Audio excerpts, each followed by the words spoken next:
There's a woman named Sarah. She's 38, works as a project manager for a Fortune 500 company in a nice suburb outside Atlanta. Her salary landed at $110,000 a year. On paper, she's doing well. She's in the top third of American earners. She should feel secure, but every month, at the end, there's nothing left. Then there's Mike. He's 45, been a manufacturing supervisor for the same company just outside Columbus, Ohio, for 20 years.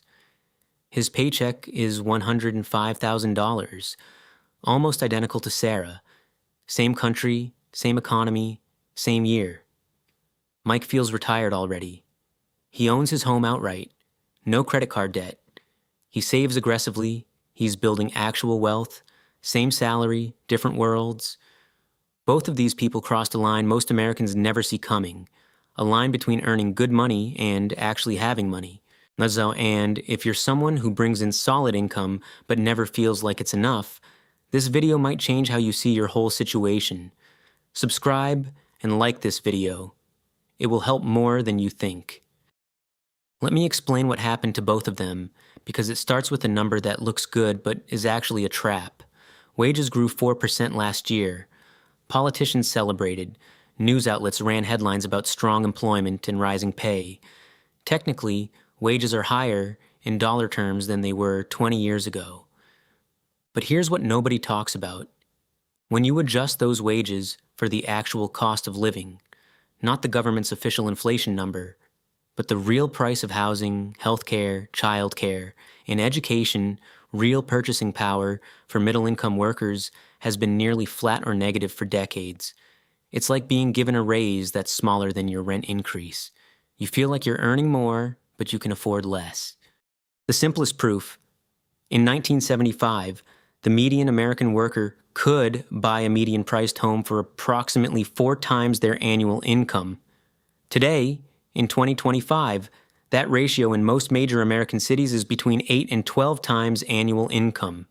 Translation: in 1975, you earned $30,000 and could buy a $120,000 home.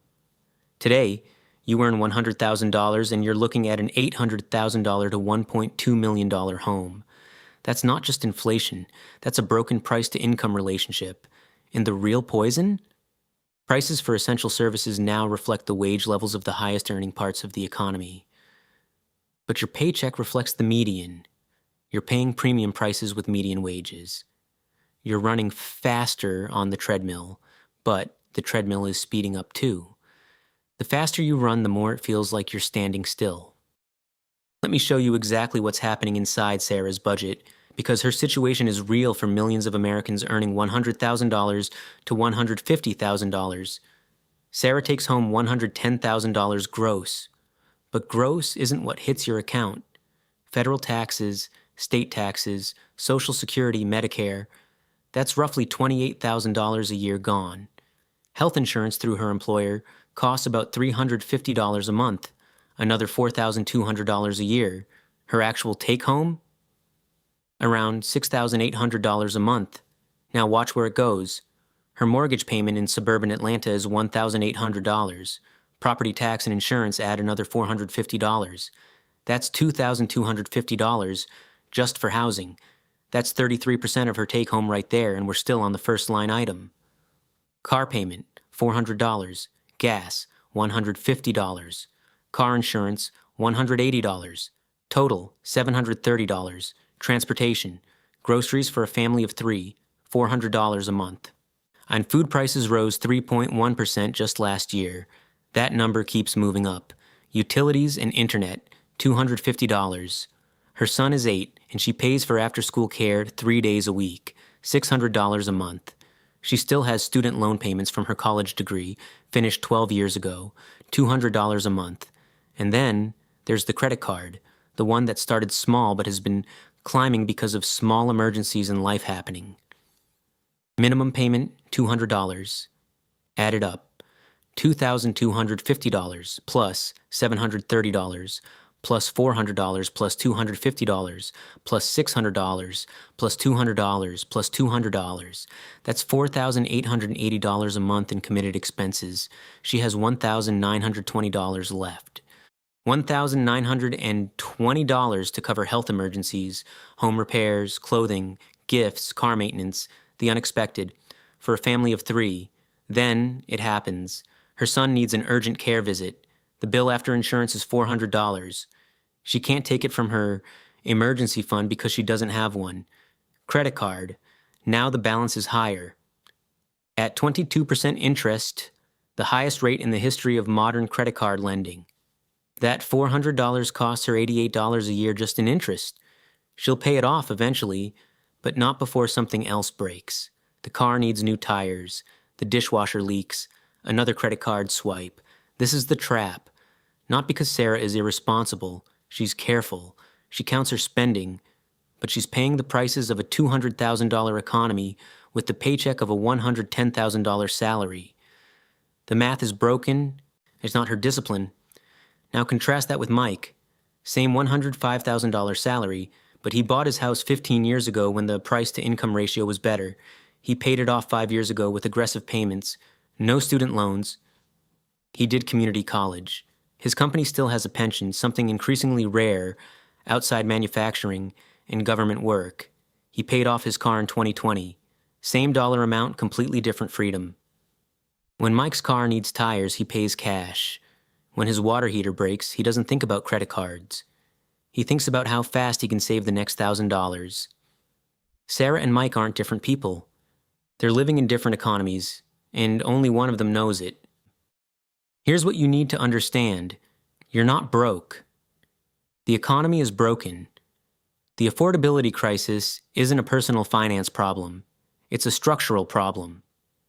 The top 20% of earners account for 57% of all consumer spending right now. The bottom 80% are struggling to make ends meet.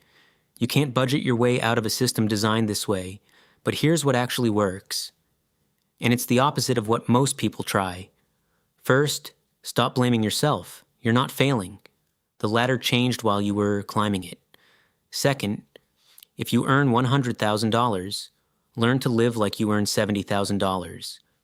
The difference between your salary and your sustainable spending isn't greed, it's survival. Calculate your real take-home. It's about $6,500 to $7,000 per month depending on your state and deductions. Commit your essentials: housing, transportation, food, utilities, childcare. That's roughly $4,000 to $4,500. Guard that remaining $2,000 to $3,000 fiercely.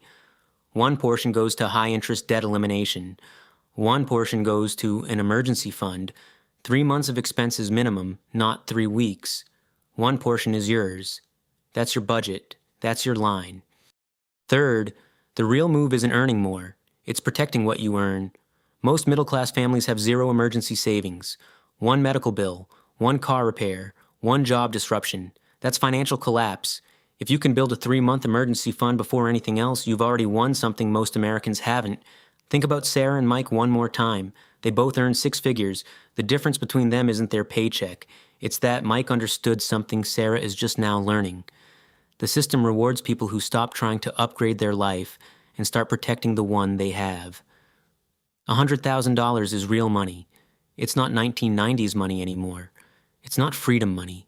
It's survival money if you're smart about it. The trap isn't the salary. The trap is believing it should feel the way it did before. Your income is real. Your struggle is real, but so is the structural problem underneath it. Understanding that changes everything. You can't fix the economy, but you can stop fighting yourself about why 6 figures doesn't feel like 6 figures. If this hit home for you, comment below. What's the biggest expense surprise you faced this year? The ones that shocked you? And if you want more videos about the real math of modern money, not the headlines, subscribe. Because understanding the system beats fighting yourself every single time.